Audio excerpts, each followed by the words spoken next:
আজকের আলোচনা আত্মসংযমের শিক্ষা। এখন প্রশ্ন উঠছে, সন্তানদের কেন আত্মসংযমের শিক্ষা দিতে হবে?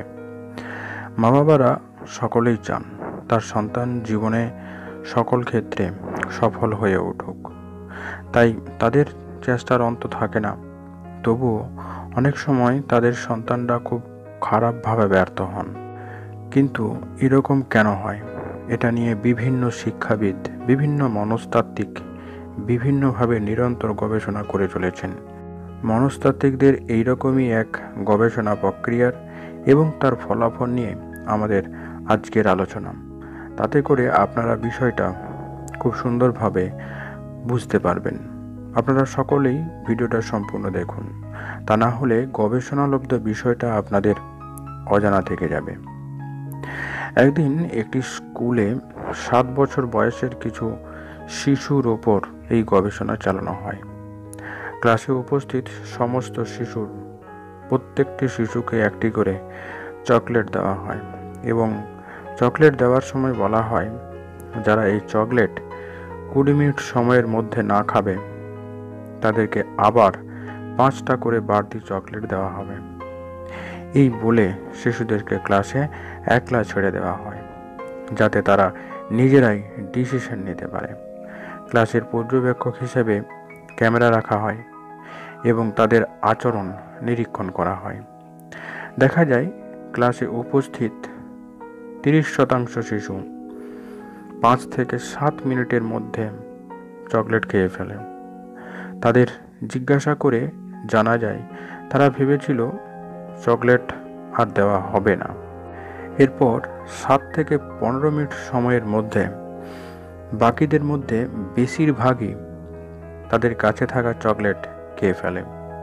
তাদের জিজ্ঞাসা করে জানা যায় যে অনেকেই চকলেটটি খেয়ে নিল, তাই তাদের দেখে তারাও নাকি সেই চকলেটটি খেয়ে নিয়েছে। এরপর 15 থেকে 20 মিনিটের মধ্যে কিছু শিশু চকলেট খেয়ে ফেলল। তাদের জিজ্ঞাসা করে জানা গেল যে তারা ভাবলো আর কোনো চকলেট দেওয়া হবে না, সেই কারণেই তারা তাদের চকলেট খেয়ে ফেলেছে।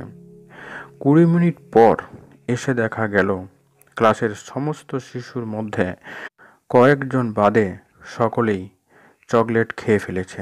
এবার গবেষকরা ক্লাসে উপস্থিত সকল শিশুর ডিটেলস পরিচয় লিখে রাখলেন গবেষণা চালিয়ে যাওয়ার জন্য।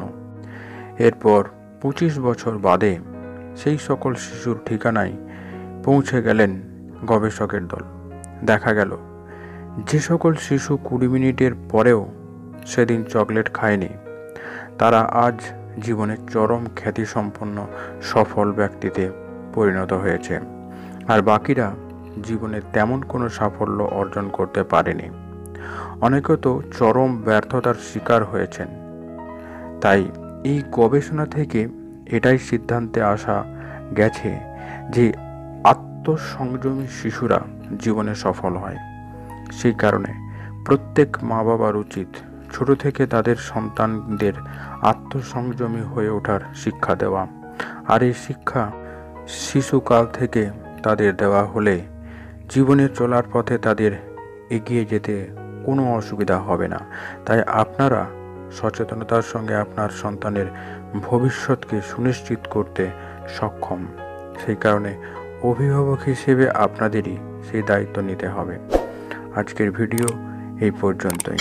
কেমন লাগলো আজকের এই আলোচনা অবশ্যই কমেন্ট বক্সে লিখে জানান। যারা এই চ্যানেলে নতুন তারা অবশ্যই চ্যানেলকে সাবস্ক্রাইব করে চ্যানেলের সঙ্গেই থাকুন। ধন্যবাদ।